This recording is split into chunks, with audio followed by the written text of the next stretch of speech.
नमस्कार दोस्तों, चुनावी अपडेट जानिए हमारे साथ। दूसरे फेज के चुनाव कल ही कंप्लीट हुए हैं, जिनके अंदर 13 राज्यों के 88 सीटों पर चुनाव हुए हैं। ये 13 राज्य जो हैं वो हैं त्रिपुरा, मणिपुर, पश्चिम बंगाल, असम, जम्मू कश्मीर, राजस्थान, कर्नाटक, मध्य प्रदेश, महाराष्ट्र, बिहार और उत्तर प्रदेश।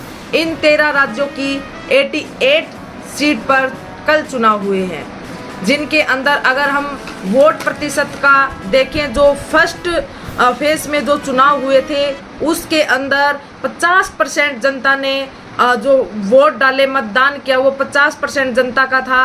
और अगर हम सेकंड फेज की बात करें तो ज़्यादा इसके अंदर प्रतिशत बढ़ा नहीं है, केवल एवरेज 50% के आसपास या फिर 60% के आसपास रहा है।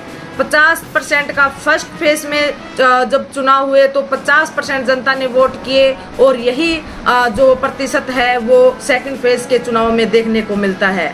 अगर सबसे ज़्यादा चुनाव की हम अगर बात करें मतदान की, तो त्रिपुरा के अंदर 79% वहाँ पर मतदान हुआ है, और सबसे कम जो मतदान हुआ है वो हुआ है यूपी के अंदर। और अगर हम देखते हैं फर्स्ट फेज के जब चुनाव हुए तो जगह जगह पर ईवीएम का विरोध भी किया जा रहा था, और नागालैंड जैसे ऐसे राज्य भी थे जहां पर 0% वोटिंग हुई। और इसी के साथ अगर दूसरे फेज की अगर हम बात करें तो दूसरे फेज के अंदर भी 2-3 जगह ऐसी हमारे सामने आई है जहां पर ईवीएम को लेकर लोगों के अंदर गुस्सा भी है। और एक जगह जो थी वो छत्तीसगढ़ के अंदर जो पुलिसकर्मी जो ड्यूटी पे तैनात थे उसने स्वयं अपनी आत्महत्या कर ली, सुसाइड कर लिया, उन्होंने अपनी गन से सुसाइड कर लिया। अगर हम देखते हैं फर्स्ट फेज के चुनाव और सेकंड फेज के चुनाव में जो वोट प्रतिशत है वो घटता जा रहा है, और 50% के आसपास, 55% के आसपास जो वोटर्स हैं वो मतदान कर रहे हैं। ये एक लोकतंत्र की हत्या के समान है, और लोकतंत्र जो आज़ादी देता है, जो वोट की ताकत है, आम जनता का उस पर विश्वास उठ चुका है। आम जनता वोट डालने के लिए जाना नहीं चाहती है, क्योंकि आम जनता को ईवीएम पर भरोसा नहीं है।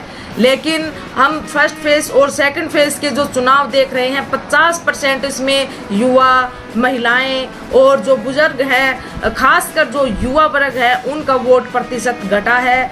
और जो नागालैंड जैसे राज्य हैं वहाँ पर 0% वोटिंग हुई है। ये एक सोचने का विषय है कि आखिर 50% के अंदर कौन लोग हैं, कौन वोटर्स हैं जो वोट नहीं डाल रहे।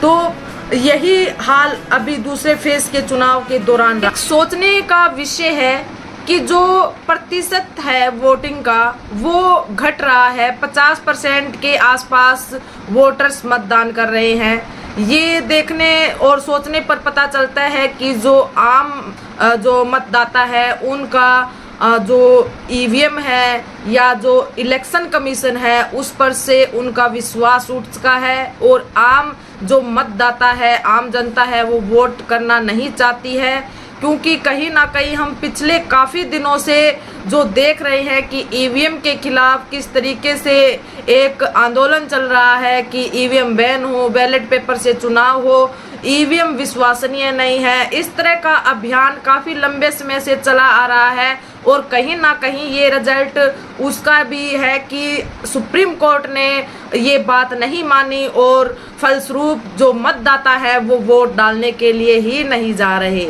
लेकिन आम जनता जो हमारी मतदाता है, इसका इफ़ेक्ट किस पर पड़ेगा और किस को इसका नुकसान होगा, ये बातें हम नेक्स्ट वीडियो में करेंगे। फिलहाल ये आप सभी के लिए भी एक क्वेश्चन है कि आखिरकार जो लोकतंत्र में जो लोकतंत्र है उसके अंदर जो वोटर्स और मतदाता हैं उनकी घटता प्रतिशत किस ओर इशारा कर रहा है, और इसके पीछे के कारण क्या है कि आखिर मतदाता वोट डालने के लिए क्यों नहीं जा रहे हैं, और ये आंकड़ा 50% का क्यों है।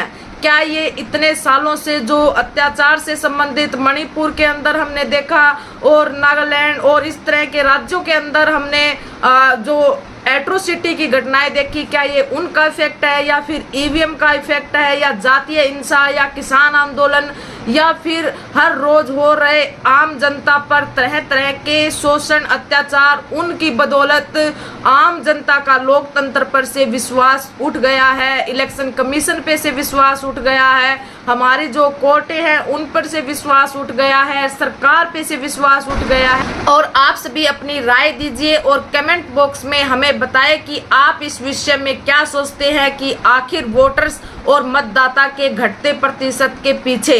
इसी के साथ हम मिलते हैं नेक्स्ट वीडियो में। अगर आपको हमारी चुनावी अपडेट और वीडियो अच्छी लगती हो तो हमारी वीडियो को लाइक कीजिए, चैनल को सब्सक्राइब कीजिए। धन्यवाद।